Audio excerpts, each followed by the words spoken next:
suffisamment de quoi nous nourrir. Nous pouvons dépasser même notre production, malheureusement. Par manque d'organisation, nous sommes encore obligés de tendre la main pour demander des aides alimentaires. Ces aides alimentaires qui nous bloquent, qui nous inspirent, qui installent dans nos esprits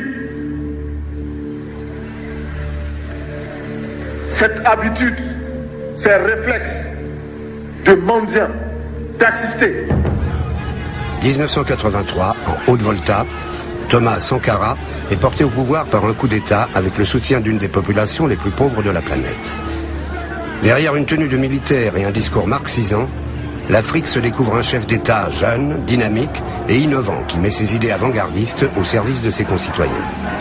Thomas Sankara rebaptise son pays le Burkina Faso, qui signifie littéralement le pays des hommes intègres. Il y en a qui demandent mais où se trouve l'impérialisme. L'impérialisme, regardez dans vos assiettes, quand vous mangez les grains de riz, de maïs, de mil importés, c'est ça l'impérialisme, n'allez pas plus loin.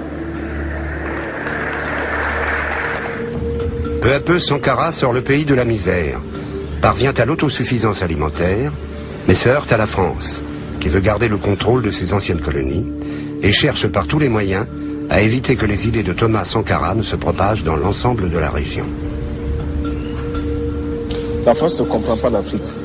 Et il est grand temps qu'elle la comprenne. Qui ici ne souhaite pas que la dette soit purement simplement effacée?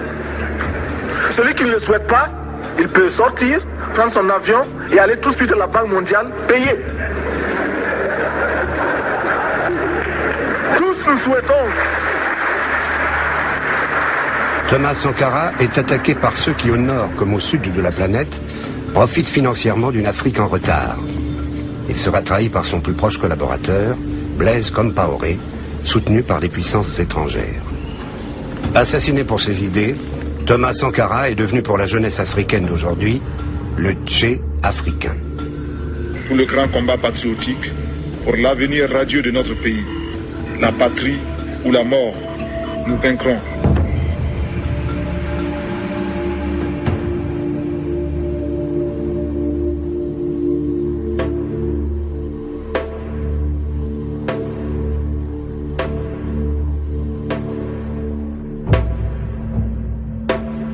Début des années 80, la Haute-Volta fait partie des anciennes colonies françaises de l'Afrique de l'Ouest. Sans accès à la mer, recouvert au nord par le désert, le pays stagne dans la pauvreté. Le niveau de vie des Voltaïques est catastrophique. Considérés comme une main-d'œuvre à bon marché, ils sont conviés à venir travailler dans le pays voisin, la Côte d'Ivoire, véritable grenier africain, d'où la France tire la plupart de ses richesses tropicales. À travers une succession de gouvernements incompétents et corrompus, la Haute-Volta n'a pas évolué depuis son indépendance en 1960.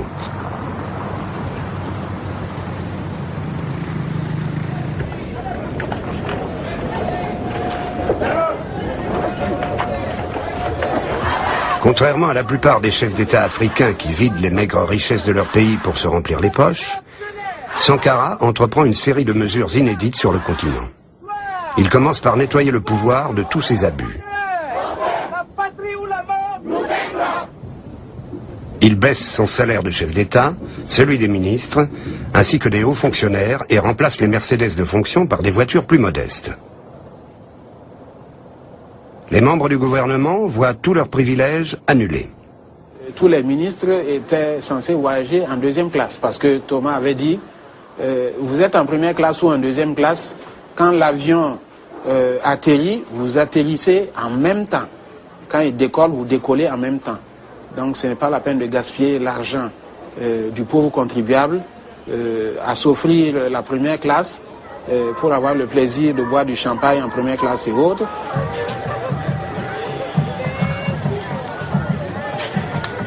La série de mesures entamées par Sankara change la face du pays. Pour créer un État plus juste, il se donne des coups des franches en s'appuyant sur un programme strict dans lequel les syndicats et partis d'opposition sont interdits. Il met fin à l'impôt colonial et remet en question le pouvoir féodal des chefs traditionnels sur les paysans.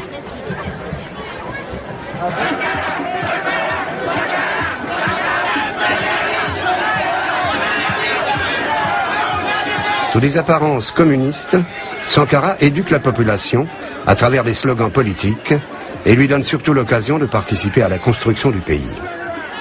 Pour pérenniser les idées de la révolution, les plus jeunes sont encadrés au sein du mouvement des pionniers. Les pionniers étaient la base de la révolution. Donc c'est là où on retrouvait la jeunesse qui avait moins de 12 ans, qu'il fallait former idéologiquement et politiquement de leur jeune âge, de telle sorte que quand ils vont devenir grands, qu'ils soient contre les idées néfastes, ce que nous appelons la voracité, l'égoïsme et l'égocentrisme. Et ils seront les acteurs purs de la révolution en ce moment. La révolution est victoire. L'échec appartient à la réaction et à la contre-révolution. Camarades, l'impérialisme, le néocolonialisme, les élèves réactionnaires, les élèves indisciplinés et paresseux, les professeurs carents, les vomissures de la contre-révolution, les vipères qui s'infiltrent dans nos écoles, les pentades orgueilleuses, les hiboux au regard gluant, l'anarcho-syndicalisme,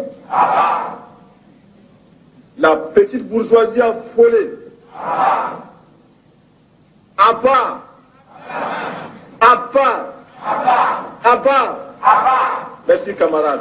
J'ai trouvé toujours un peu ridicule tous ces bérets rouges qu'on voyait à Ouagadougou. Et une fois, je me suis permis de lui dire, on voit beaucoup trop de militaires ici, c'est pas bon. Je veux dire, c'est pas ça qu'on aime dans une société en mouvement, hein, qui est habitée par une parole aussi formidable que la vôtre. Et il a rigolé, il m'a dit, ah, nous on aime ça, etc., etc. Mais vous comprenez, c'était le jeu, mais c'était pas l'imbécile militaire qui croyait en la violence ou qui croyait en la discipline ou des imbécilités de ce type. C'était conjoncturel, je crois. Quand on a une arme qui peut cracher le feu et la mort, et que l'on peut recevoir des ordres en se mettant en garde à vous devant un drapeau, sans savoir à qui profite cet ordre, à qui profite ce fusil, eh bien, on devient un criminel en puissance qui n'attend que le déclic pour semer la terreur autour de soi.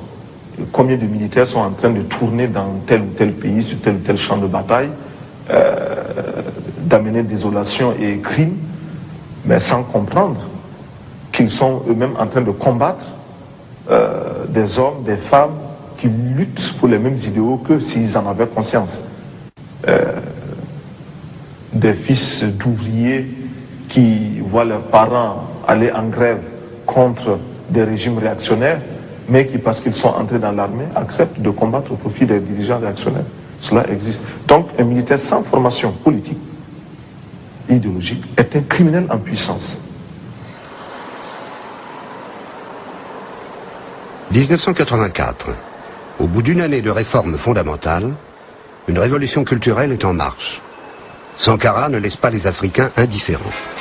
Il va plus loin et remet en question une société africaine où les hommes ont toujours dominé les femmes. Ce qui veut dire que nous devons donner à chaque femme un emploi. Nous devons donner à chaque femme le moyen de gagner honnêtement et dignement sa vie. Il crée une véritable secousse, en étant un des premiers chefs d'État au monde à militer pour l'émancipation de la femme.